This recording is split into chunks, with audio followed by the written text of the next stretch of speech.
We are going to start the Dhamma sermon of this Mindfulness for Young Adult session. We were discussing Muni Sutta. As we know, Muni Sutta is available in the Sutta Nipata, one of the ancient books, where very interesting sermons of the Buddha is collected. And we went on from verse to verse. And last week, actually, we discussed about how a kind of a rebirth happened. So what are the necessary conditions? So consciousness operate like a seed, and so for that seed alone can't do the whole thing. So it needs karma as the field and then craving as the moisture. So when all these conditions are available, then the seed can grow properly. It can become a huge tree. So similarly, the consciousness also require that kind of a field, that is the karma or past karmas are there. And once we are born, we are accumulating new karma also, that is also there. And again, fair amount of craving coming from the past is also available. So that is giving the enough moisture, water, and then it is growing. Now that we already discussed last week, and now we can get into the today's topic. So let's go on to the today's one. Anyaya sabbani nivesanani anikamayang anyatarampi tesam save muni vita gedho agiddho nayuhati paragatohi hoti. Now each and every term here is giving a very interesting and deep meaning. Anyaya sabbani nivesanani. So that means having a full understanding about various kinds of residences, various kinds of abidings. Anikamayam anyatarampi tesam. Not desiring any of them. Now he understood various residences, but he doesn't have any desire for them. Save muni vita gedho agiddho. And who is truly a muni, devoid of greed. Nayuhati paragatohi hoti. So he is not accumulating, he is not gathering things. Nayuhati paragatohi hoti. And he has crossed beyond, or he has gone to the other shore. Now, if we little discuss about this verse, Anyaya sabbani nivesanani. Actually, what is a nivesana? What is a house? What is a home? So typically we know that everyone needs a home, even a monk needs a kuti, a hut, maybe a temple, even a layperson needs such a kind of a dwelling place. So we all know that everyone needs a residence. But in the deep term, in the deep sense, that is not the kind of mundane residence that is meant here.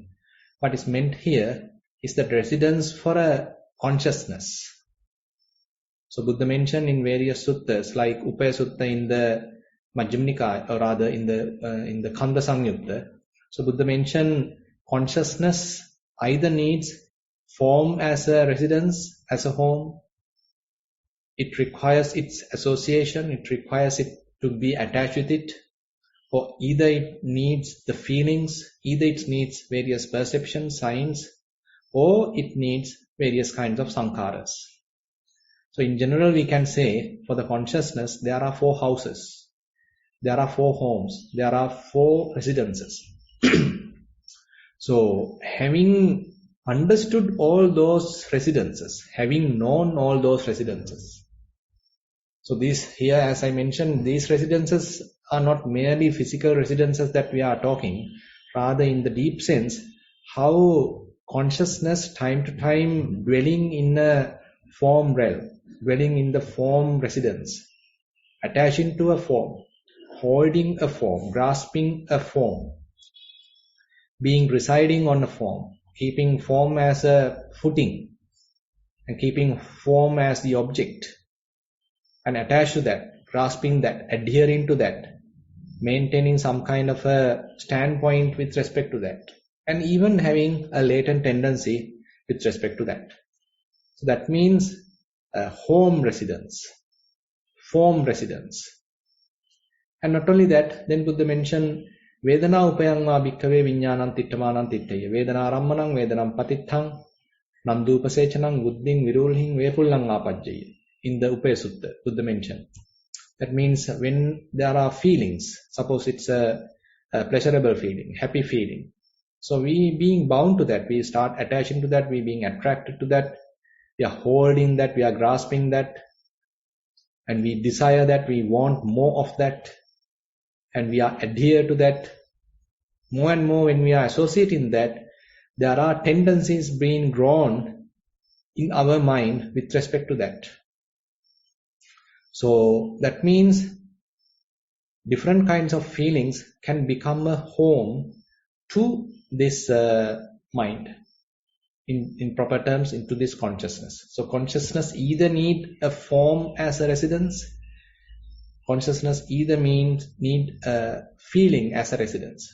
Even when we are going through a painful feeling, so we start thinking about it, we start proliferating about it, we start worrying about it, we want to get rid of it.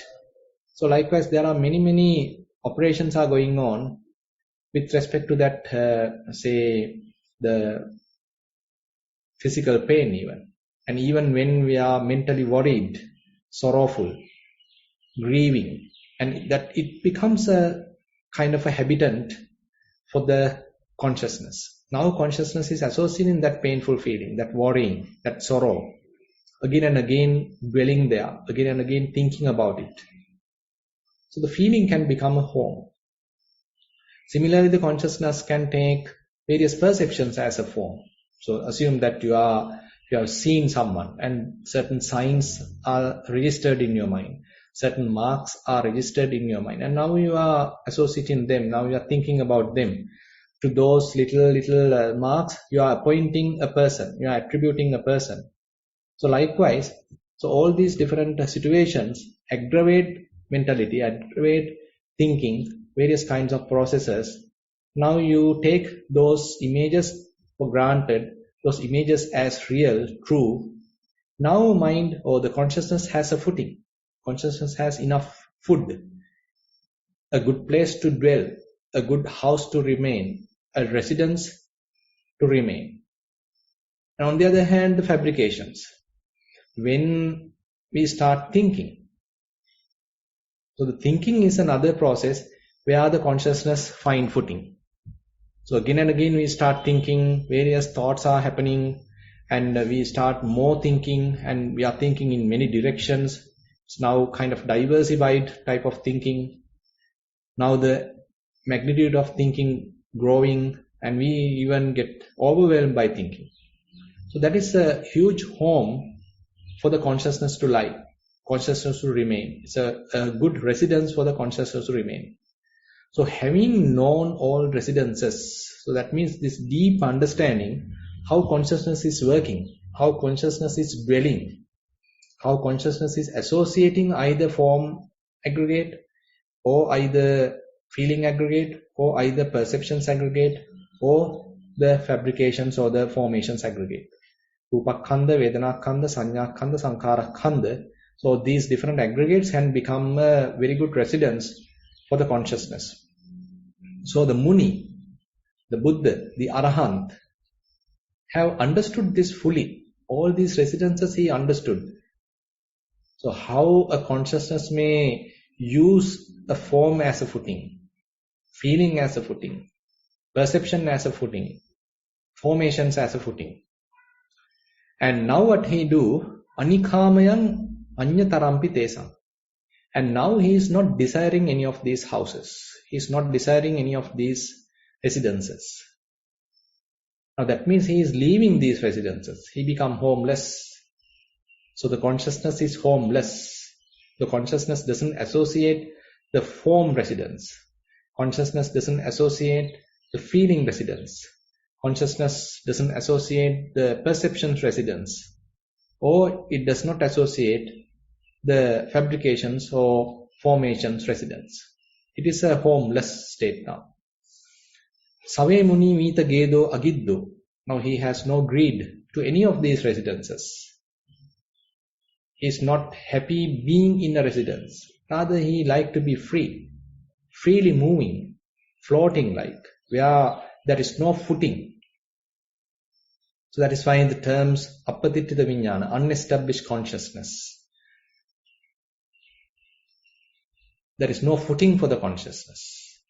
So it's very much like a freed consciousness, unattached consciousness, unbounded consciousness. So the Muni, in real terms, so this is the kind of direction that Buddha is showing, where one has become completely free, not being bound by rupa as a residence, as a cell we can say, as a prison we can say, not being bound by the feelings as a residence, as a cell, as a prison, not being bound by the perceptions as a prison, not being bound by the formations as thoughts, various intentions as a prison. Now, he has no kind of a greed for any of these residences. Nayuhati. As a result of that, he is not accumulating any of these. Typically, whenever we are grasping things, so we are more and more accumulating, we are more and more gathering, we are developing a kind of a momentum for future existence, for future lives, future moments. Now here, in the deep sense, so he is simply living in the present moment, unattached, unbounded, unestablished, simple, relaxed. And as a result of that, there is no gathering. There is no development of the aggregates, clinging aggregates. There is no further developments of the graspings. So he is cutting off the graspings. So he is maintaining a mind, a consciousness, which is not established, not associating any home, any residence. Nayuhati, paragato hi hoti. As a result of that, now he has gone to the other shore. He has crossed beyond, gone beyond. Now you can see in this whole sutta, so Buddha is explaining Dhamma with very concise way. So we need fair amount of other support coming through the other suttas as well as from the practice in order to understand what really Buddha meant here. So what is this nivesana? What is this, how the Buddha's mind become anivesana or aniketasari? So even today morning actually we discussed this in the Haliddakani Sutta available in the Samyutta Nikaya. There are one householder called Haliddakani. He approached Venerable Mahakaccana and he asked some similar question. So in the Sutta Nipata, in the Magandiya's question, so Buddha has preached some similar thing. Okam Pahaya Aniketasari. So that is something that Buddha mentioned even here in the Haliddakani Sutta. I have referred that on the very first day. Okam Pahaya Aniketasari. So that means the consciousness has left the home. Now Buddha is kind of a homeless in that sense. So that is the deep meaning. It doesn't mean that he has left the Jetavanaramaya or he has left the monastery. Rather, his consciousness is not limited, is not bound, not being imprisoned to a particular home, to a particular prison, to a particular place. Rather, he is a person with Aniketasari, where the consciousness not associating anything, not holding anything, not attached to anything, not bound to anything, not confined to anything. So that's why here it is mentioned in the Haliddakani Sutta given by Mahakaccana, Arahant Mahakaccana, Rupa Dhatuko Gahapati Vijnanassa Oko. So this Rupa aggregate, the form aggregate becomes kind of a house, home, type of a prison to the Vijnana, to the consciousness. Now, when we are talking about the Buddha, so Buddha has abandoned attachment, he has abandoned craving, he has abandoned all the desires. Now his mind is completely free, completely pure. As a result of that, his consciousness is not bound by the form, not bound by the feelings, not bound by the perceptions, not bound by various formations. Rather, he is maintaining a very pure consciousness. And there is no greed at all.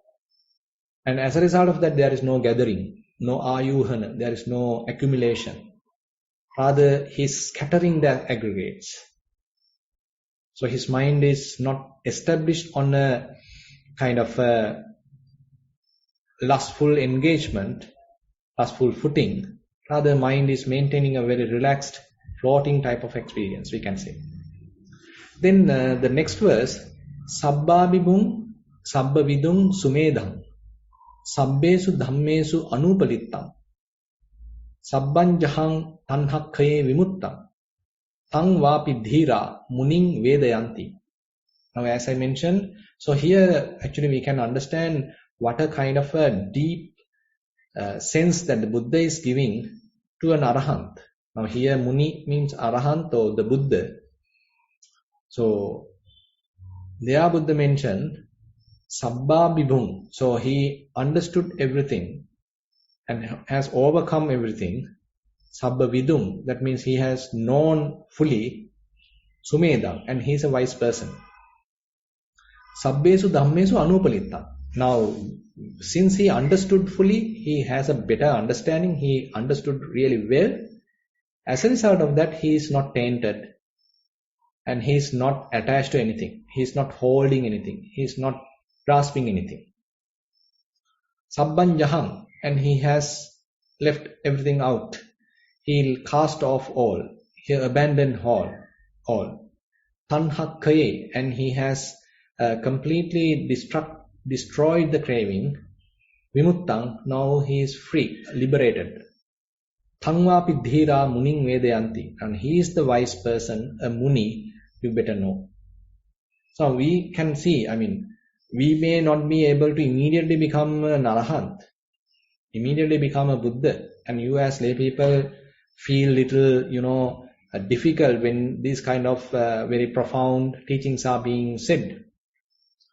But the direction of the teacher, Buddha as our teacher, Buddha as the spiritual master, we can see what a direction that he has taken, what is an example that he has taken. And even the Arahants, what is the kind of an example through their lives that they have shown. And it is not merely become homeless. And the homeless life does not mean here simply that you leave your, say, job, or you leave your house, you leave your typical householding things, and you come to a monastery.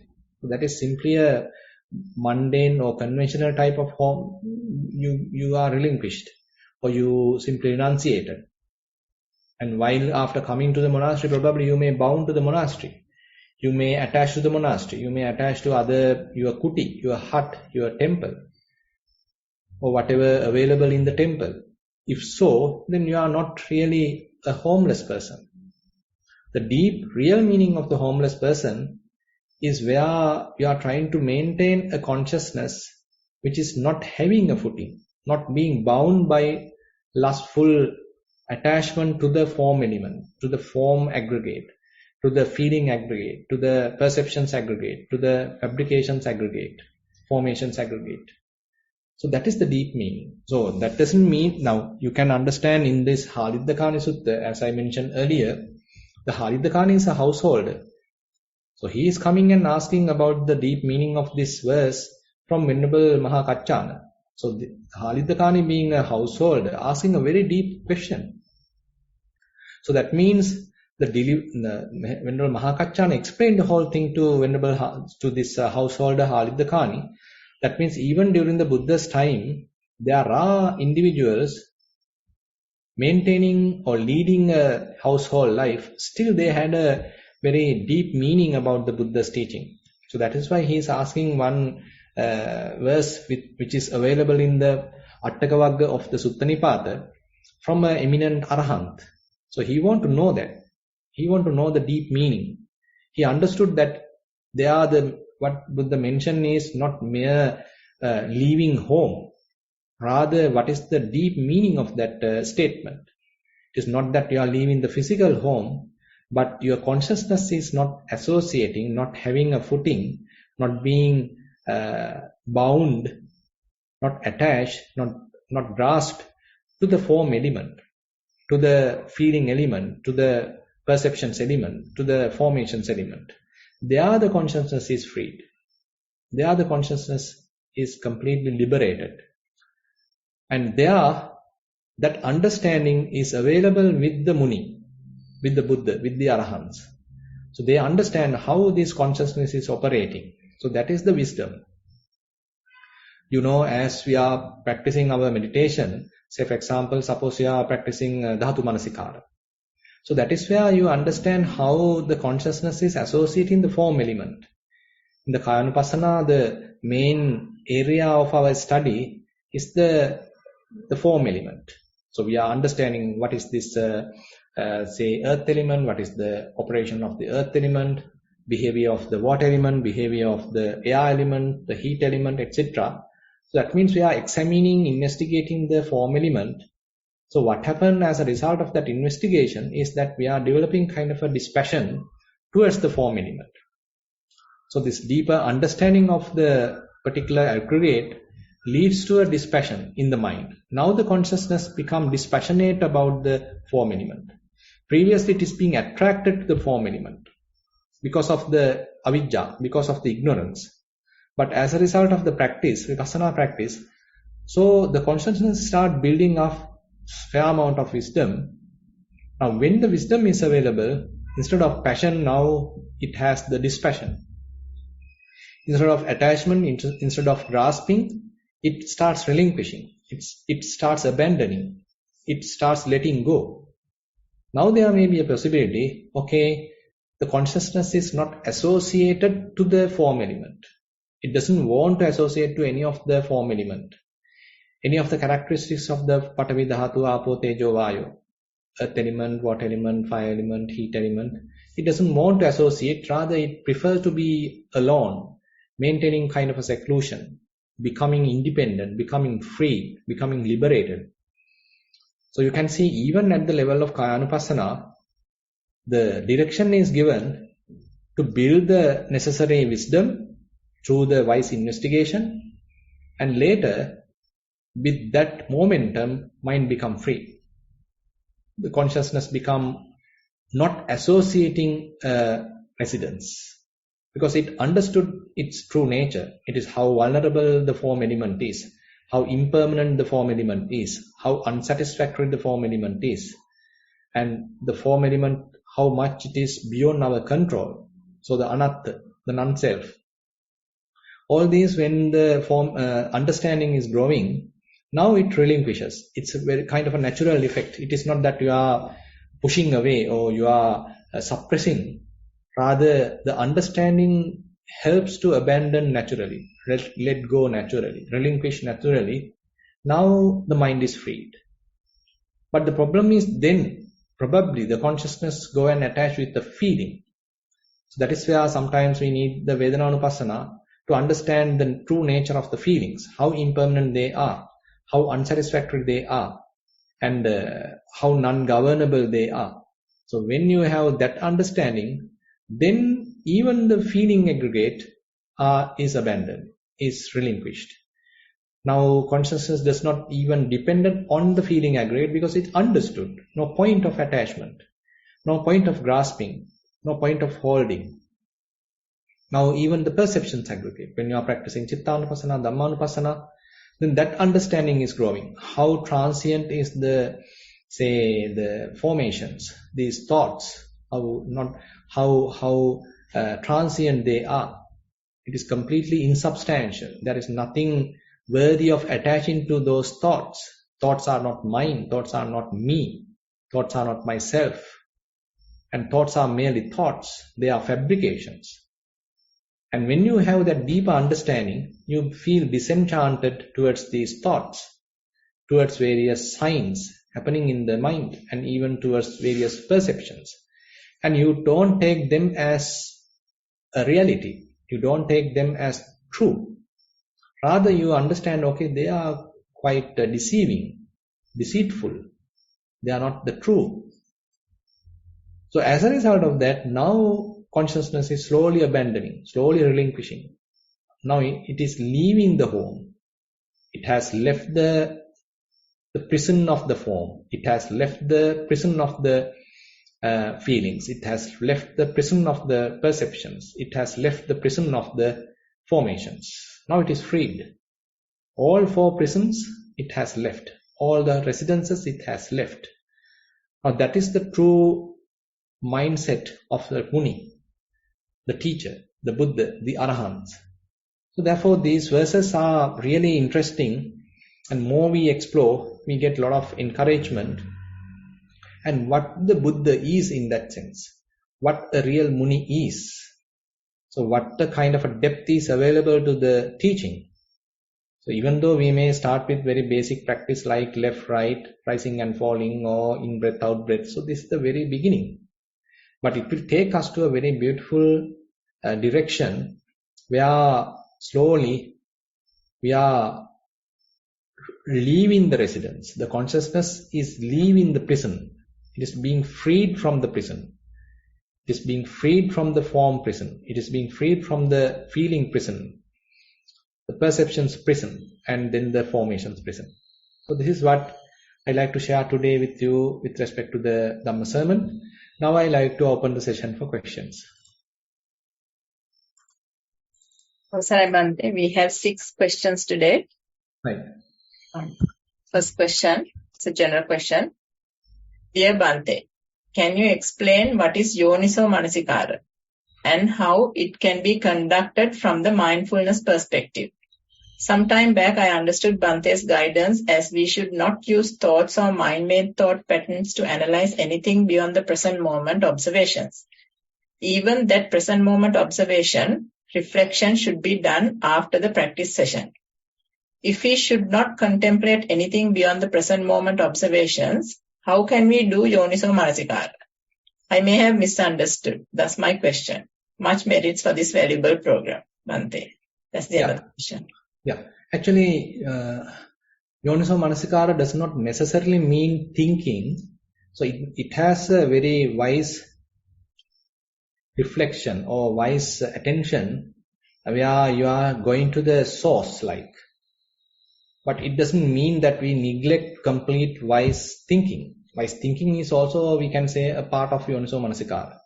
So that is being highlighted in the Sabbasava Sutta, where Buddha mentioned that you know what you need to think. You know the Yoniso Manasikara. You know what is useful. You know what is beneficial to think. So the yogi is thinking what is beneficial, and particularly he is highlighting the Four Noble Truths. And you are investigating what is suffering, what is unsatisfactoriness, what is the cause of suffering, and how to relinquish suffering, how to abandon craving, and how you are accomplishing that as a Noble Eightfold Path, and how to realize the freedom from suffering. So likewise, there's a certain amount of reflection involved. But in the mindfulness practice, so the wise investigation is highlighted where you are maintaining your attention, very sharp attention to various different phenomena. Suppose you are practicing Kayanupassana. Say then you are keeping your attention precisely to the present moment phenomena, like hardness, softness, whatever that element character is, for example. And there you are investigating how it is arising, how it is changing, how it is disappearing, falling. And there, it is not that you are being carried away by thoughts, you are not being carried away by various perceptions. Rather, you are maintaining a very unbiased, precise kind of an attention, and you are trying to understand what's really going on. So where you do the wise investigation. So that is part of your Yoniso Manasikara in the mindfulness. And later, probably you can even get into the Patisamuppada.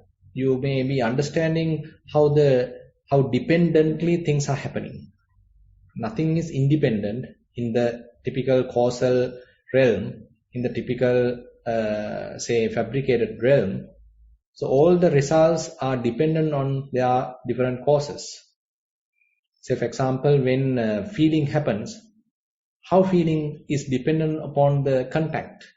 So different kinds of contact conditions the tone of the feeling.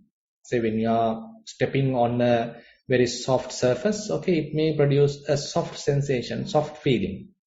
When you are contacting a gross surface, maybe you feel a kind of a gross sensation, a gross kind of a feeling.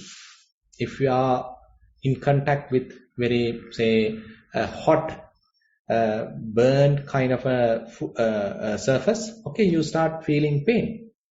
That means either the pleasant or happy, pleasurable feeling, or either the painful feeling or the equanimous feeling is fully dependent on the contact.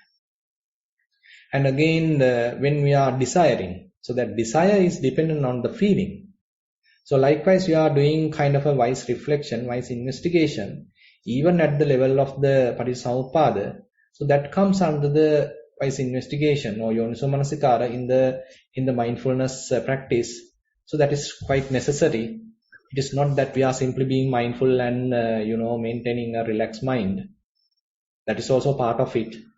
But during your investigation part of the practice, so you need to spend fair amount of time investigating all these different situations, understanding their true causes and how these causes are conditioning the next result, how these next results are conditioning the next result. So likewise, you are getting a better understanding. So that is the Yoniso Manasikara that we are talking in the mindfulness practice. Question number 2 of 7. This is mindful walking. Venerable Sir, my walking path is a 30-step corridor having a rough carpet. I observe hard and soft touch on the soles and how pressure applies, as well as the lifting, pressing and moving forward movements. I can observe 10 to 15 rounds without much distractions. When I feel calm and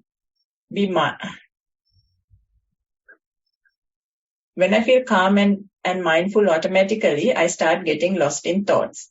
I realize this after a few minutes. Then I come back to the walking again. How can I catch this early when my mind starts to slip at the first instance? With metta, that's the another question. You may get the ability later as your mindfulness refines. I mean, the strategy is to further and further doing the investigation.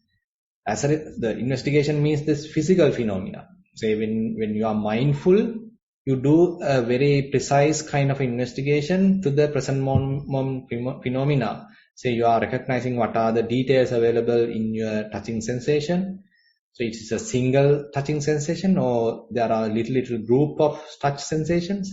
So likewise, you are improving that very precise investigation. So that helps to refine your mindfulness. That helps to develop your clear comprehension. And later, that helps you to understand when mind quickly shift to another object. So when mind has less object to attach, to hold, then automatically mind shift to thinking process. But when you are developing mindfulness, your attention become very sharp, your mindfulness become quite sharp, refined. As a result of that, you will be able to understand when this shift happen, and most probably even this shift may start not happening because you are quite attentive. So this shift or your distractions to various thoughts become less and less because you are fully aware of the whole process. Even when if your mind drifted, shift to the thought process, you can quickly understand that, and if you want, you can quickly return back as well. Question number 3 of 7. This is mindful sitting. Dear Bhante, I have practiced mindfulness a few years, managed to build a daily practice and practice in a retreat once a year. Last 10 months, due to work changes, I could not do much and I was lucky to participate in the recent NV retreat. I could feel the difference in not doing a continued practice. It was very difficult to focus my mind for multiple session practice until the 4th day of the retreat. Basically, I was struggling most of the retreat time, even though I knew what to do and the techniques. And I have experience for many years. I have realized one value of keeping up the practice, at least just enough, until we get the chance to dedicate more time. My question is regarding the durability of the practice. I initially thought it will be like a life skill, similar to swimming. whereas I can start from the place where I left mindfulness? Or is it something we have to re-practice again and again to keep it renewed, similar to learning a foreign language? With metta, that's the another question. Yeah, very interesting question. So actually, Buddha has given a very interesting simile with respect to this, where he say, during the good old days, you are using two dry sticks to generate ignition, to kindle fire. And you need to keep rubbing it together for a considerable period of time. You can't take a rest, because this rubbing is where the momentum gathers, the heat generated, and that heat has to be further and further continue, and then only the ignition can happen, the kindle can happen, the fire can happen. But if you stop in between, then actually you have to return back again. The heat generated has dissipated to the environment. You have to start from the beginning very much. So it depends on how quickly you have returned. Assume that you have stopped for a while, but if you quickly return, okay, still a fair amount of heat still available, still retaining, then you can start from that point. So similarly, till we are coming to a fair competency in handling our mind, we require fair amount of practice, fair amount of continuous practice. Later, probably once you are fairly developed, where you can quickly keep your mind without attachment, without grasping, without holding anything. So when you are confident in doing that, probably you can take a little rest, but that doesn't mean you are ignoring the practice. By that time, actually, your life has become a practice. Jivitema bhavanavak vela. That means your whole life has become a meditative life. Even though you do various other activities, even you are engaged with various other activities, while you are doing them, still you are continuing your practice. Currently, it's very much like different. Say, while you are engaged with various other activities, you are completely ignorant and you are completely unmindful, you forget about the practice.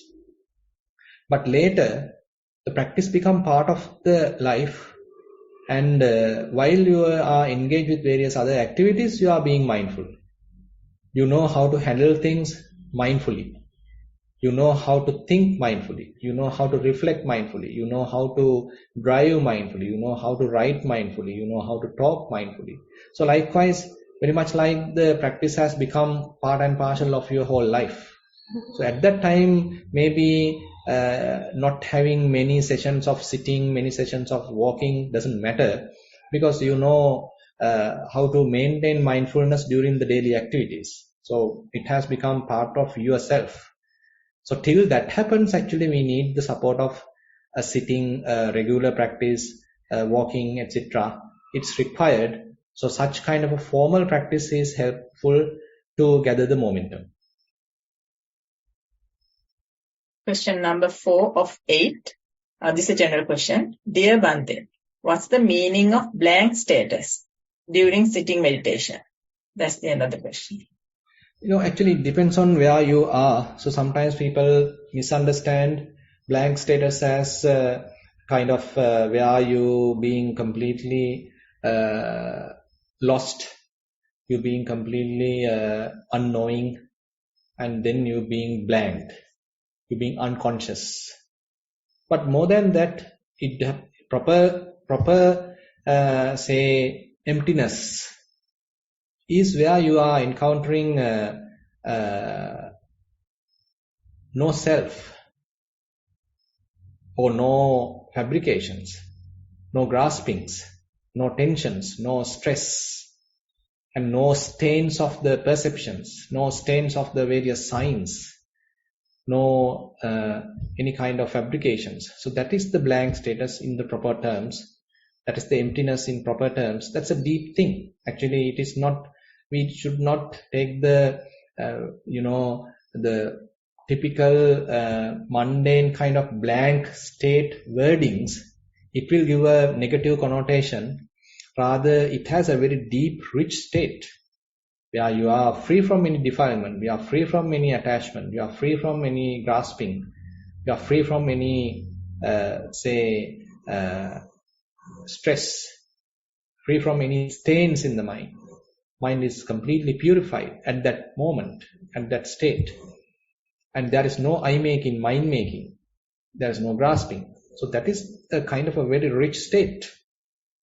Even though we simply call it as a blank state, it's a really devaluing term.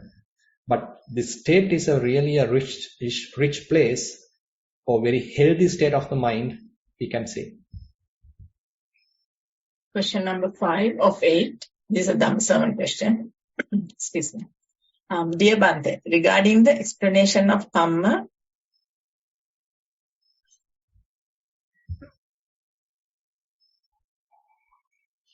Kamma is the field, consciousness is the seed, and craving is the moisture. How can we understand the situation when one becomes enlightened?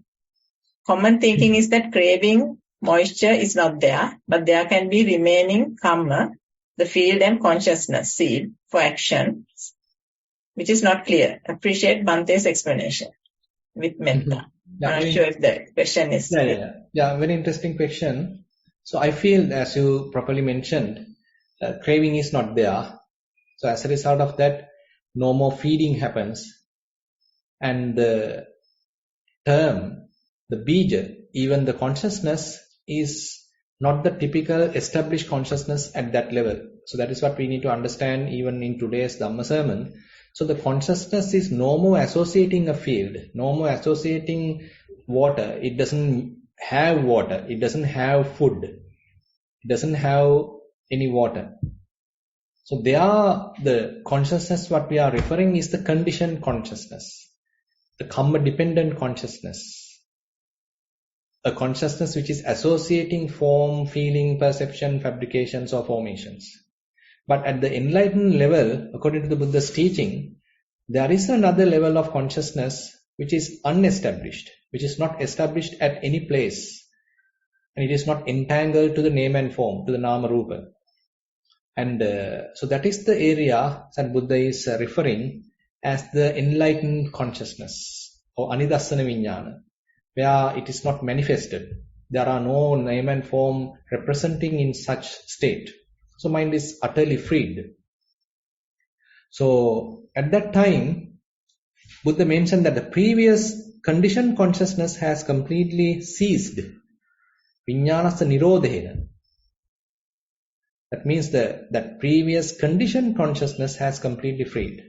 If you can remember in the Ratana Sutta, there's a very beautiful verse coming at the end. Khinang puranang navang natti sambhavang viratta chitta ayatike bhavasmi te khina bija avirulhi chanda nibbanti dhira yathayam padipo. Khinang puranang. Now the old kamma has been very much like eradicated or abandoned, dissipated. Khinam puranam, navan nati sambhavam. And he is not generating new karma. Navan nati sambhavam. Viratta chitta ayatike bhavasmin.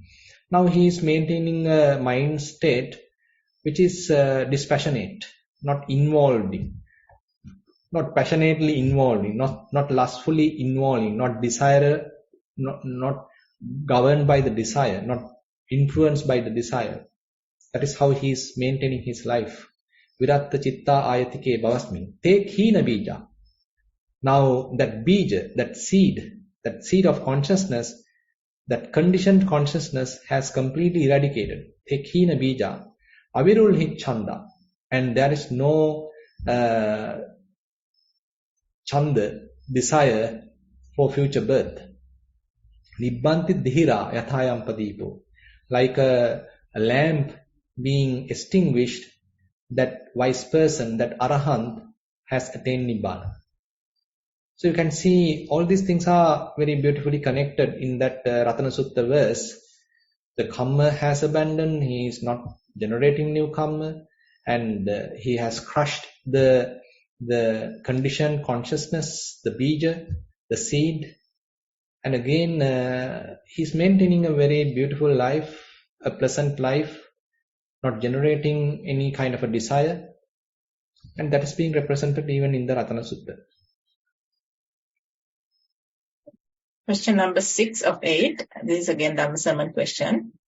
Dear Bhante, what makes the consciousness be tricked into seeing or thinking as a self, seeing the world as me, myself, and I? Also, is consciousness just a form of energy that keeps changing through karma in samsara until it is purified, free of greed, hatred, and delusion? Thank you, Bhante. That's the end of the question. Yeah, I think the desire is one thing, craving is one thing, feeding the consciousness, helping the consciousness to establish, as we already discussed, as the consciousness as a seed, so the moisture coming as a supporting condition. And karma is also there as a field, always generating kind of a field to get the nourishment. And again, as a result of attachment, the desire, craving, it is continuing. So that's why even in the certain other suttas, Buddha mentioned, so in the Majjhe Sutta, there's a kind of a definition given when, for example, when I and form is coming together, the consciousness is generated that is probably being influenced by the craving. As a result of that, now it is being established there. Now again and again this I consciousness is operating, generating, and we forget about that, we being attached to the form what we are seeing, and we being entangled to the form we are seeing. But under the carpet, the craving is helping the whole process.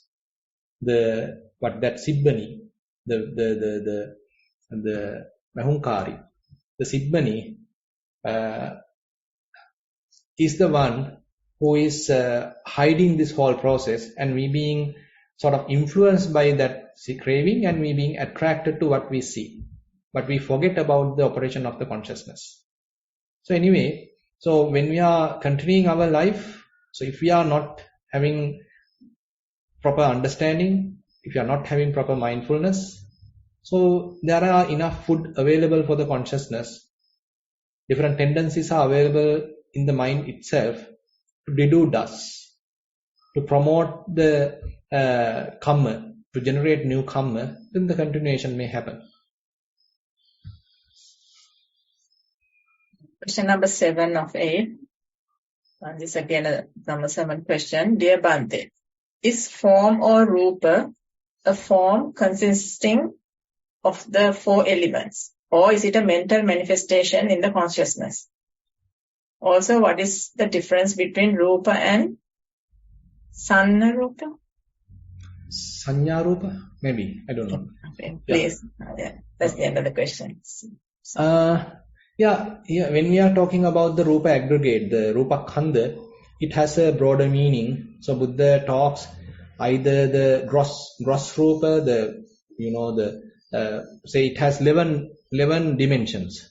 Atita anagata pachuppan. That means the past rupa, the future rupa, the present rupa. So that is one area. Then olarika sukuma, that means the gross material and the refined material. Then ajjatta bahidda, the internal material and the external material. And then dura santika, the far away material and the closer material.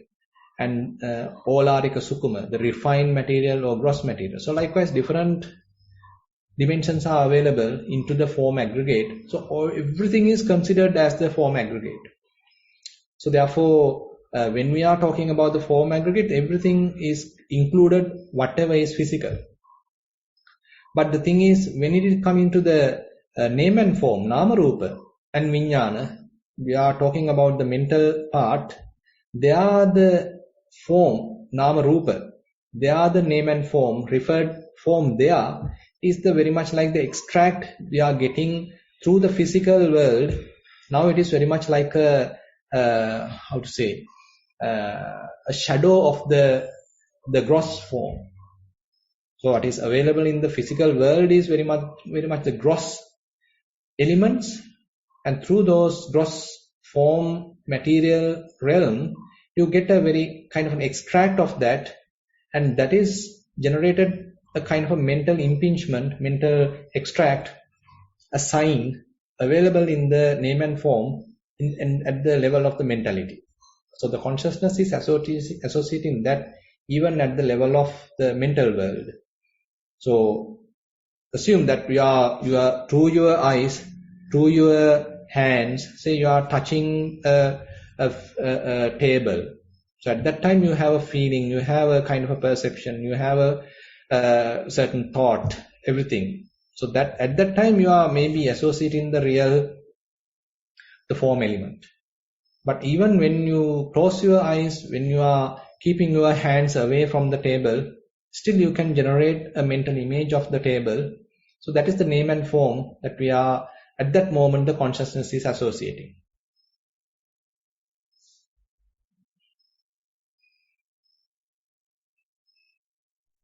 Question number 8. Yes. Yeah. Question number 8. This is the last question. It's a general question actually. Dear Bhante, thank you again for your valuable talk. I was wondering how we can live in society according to social norms and expectations without being attracted to form and feeling.